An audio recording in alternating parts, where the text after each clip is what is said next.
Hello, everybody. Hope you're doing well. I know I've dropped the ball, but Marvel Snap did release their series drop announcement, and I did want to talk about it. So here we go. Let's get started. So it looks like this is planned to be released on June 4th. So in around like 3 weeks or so. So they're dropping 7 cards from Series 5 to Series 4, and then 5 cards from Series 4 to Series 3. So the Series 4 to Series 3, if you are a long-time player, you will be essentially able to get it for free because they'll be able to open from your collection, and that doesn't take much time at all. So you're pretty much getting these cards for free, basically. But the Series 4, Series 5 to Series 4, basically that doesn't really change based on the spotlight system. All this means is that these cards are 3,000 tokens less to purchase. So essentially, you're looking at which of these cards are now worth paying 3,000 tokens for when they weren't, where they were either worth paying 6,000 or worth paying 6,000 but worth paying 3,000 for. So there's a couple interesting things. Let's go through the Series 4, Series 3, right? Series 4, Series 3, I would say like these are consistently the least important Series 4 that see very little play. We know for a fact that's intentional. They want to remove these. I honestly think you need to get low performing cards out of the spotlights because they just ruin spotlights.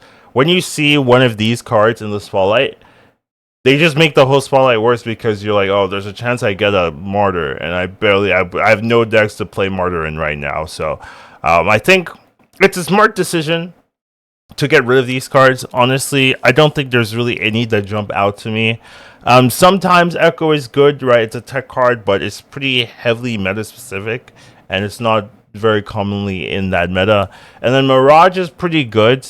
However, there's a lot of replacement cards that can fill in Mirage's niche. So it's not a super important card that you have to get. It's not like a Loki where Loki is its own card, its own archetype, and you can't replace it. You can easily replace Mirage, right? Howard the Duck, pretty awkward card, honestly. I don't think its hook was very meaningful. The hook with Iron Lad. Iron Lad's great. Howard the Duck really not doing that much. So honestly, you could use a redesign or some other way of making this more engaging. So very low. Silver Samurai is okay, but there's just like it's the lowest priority card in discard. You really have so many discard options that are good that Silver Samurai right now doesn't really feel that strong, and its stat line is not engaging, right? It does a 4 or 5 stat line. Definitely think this could take the discard, the 3/7, right? The what's that card called? Give me 1 second. The Swordmaster line, where it just has better base stats because it's really not that engaging of a card. However, it's a card you don't really want to be super popular, right? So I wouldn't like over buff it or make it like very strong, but it is a card that is definitely very low priority in the Series 4, Series 3 angle. And then Martyr is just not very good, right? Like it's a 1/5, but you have to fill the board. If you don't fill the board, you're actively hurting your chances. It's not really the type of card you really want to play. So I think these are smart decisions, just removing bad cards. And then the Series 5, Series 4 is also okay. Like it's fairly reasonable. Overall, I think a lot of these cards are not worth 6,000 tokens. There's a couple that are, but most of these, in my opinion, are not. Jean Grey is a little bit weird because it's seeing a resurgence with the Spectrum decks, and it is actually quite playable. But historically, which I think is a much better way of rating these cards, because these cards were not based yesterday, right? These cards have been like, oh, these cards have historically performed bad, and Jean Grey would have by far been in there, right? Right now, it's actually okay, and maybe might be worth 3K tokens if that's the only missing piece you really want to play ongoing deck. But even then, like I don't think like this. I mean, it might be worth, but it is definitely something you want to consider if you're using your tokens on it. Living Tribunal is good, but not something you really have to be spending tokens on. And I also think a lot of people have Jean Grey and Living Tribunal and Null because that was the first spotlight, and a lot of people had random spotlights, and they used it on the first one because the variants were good. So I just think a lot of people have Jean Grey and Living Tribunal. So because of that, it's just not engaging to have this be a Series 5. Like, it doesn't have that much pull as it used to. So I just think, yeah, it doesn't make sense. Hercules been bad. They try to buff it, still bad. Definitely in the mood for like a redesign or some adjustment to make this work, because right now it's just like not, it's Series 3 levels, in terms of like, it makes the spotlight worse. So definitely want to be careful, but it's a relatively new card. I'm sure they don't want to be moving like very new cards in there. Celine is decent, but a lot of the decks have moved away. A lot of the clog decks have moved away from Celine. Though you can play her and she is not bad. It's just like you don't need to play her for now, right? So definitely think it's fair to leave it like that. Gladiator is a weird.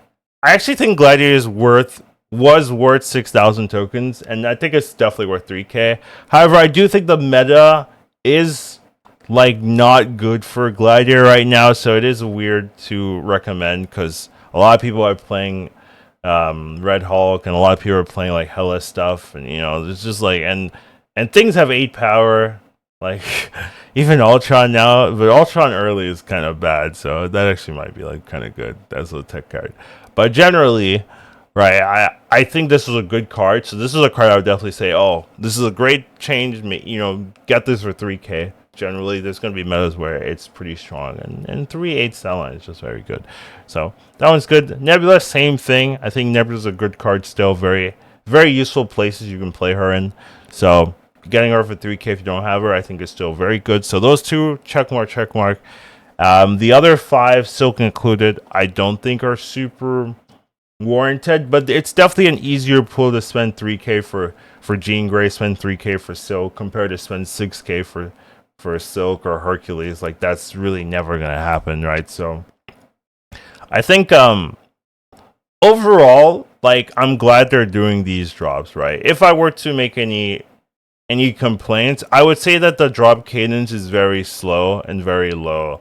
Like, I don't even remember the last drop, right? It was so long ago, and I don't know if that's like super healthy, right? You're increasingly getting a larger and larger spotlight pool, right? You're getting more and more cards are being added to the spotlight than being removed, right? We're essentially only removing 5 cards, right? That's 1 month. That's 1 month, guys, of of cards being added in the game. So if they do this every 3, 4, even 5 months, right? They are essentially adding 15, 20 cards into the spotlight. They're removing 4, right? Like, you're just gonna have such a large amount of cards in the spotlight. I initially thought they were waiting to have a big enough pool of cards so that once they start series dropping, it doesn't feel that bad. But based on the current cadence, I'm not expecting a series drop anytime soon after this. It just feels like we're going to have a very large amount of cards in the spotlight. And, I would like it to be like, oh, here are some, every, like 3 months, I think I would be okay with currently. Like, I've been abused that 3 months is fine. Where that kind of cadence would be nice. But right now, it's just like, here's some stuff. It is like a whole other topic of like, do they give out too much for free, right? Like, as a new player, do you have any like pool to spend? I would say, like, if you're really diligent, you really don't have to spend at all. I guess the worst feeling is losing to the series pass cards, right? But and then also, like, if you only get the series pass, which is a lot asking, like that's 120 a month, a year, right? Like, that's a lot. You can pretty much you pretty much are good. Like, you don't really have to spend much more than that at all to get most of the things you want. So if you're a diligent player, right, you do your missions and dailies and all that stuff like that. So that's kind of like a whole other topic that we're not going into. But overall, like, I think it's a good series drop. A little bit sad about the cadence. I think the cards being dropped down are smart. You want to get rid of the bad cards in the or the non-appealing cards, and I think the 5 that they dropped down are like some of the lowest rated. So overall, it's a smart series drop. Happy with it. Would like to see more often because with the current cadence, you're just gonna have an increasingly large and larger amount of cards in the spotlight, which I don't love, right? I'd love a regular mix, so that the spotlights are appealing. Because the longer you have a card in the spotlight, the more likely people just have it, and then the spotlights are just not appealing. Because every time there's like 2 cards you own or 1 card you own, So if you make it smaller, it's a lot easier to have new cards every time. So that's my only thing. But what are your thoughts? You like it? You like these cards? You're gonna get Gladiator now. You're gonna get Nebula, that kind of thing. Let me know. Sorry, I've been AFK. I've been busy doing other stuff. But yeah, take care of yourselves. Have a wonderful day. I'll see you in the next one. Educated Colin Snap. Once you watch him, you won't go back. He'll teach you to Marvel Snap. Your skills will be improving. How you doing? You'll hit infinity and won't go back. Educated Colin Snap.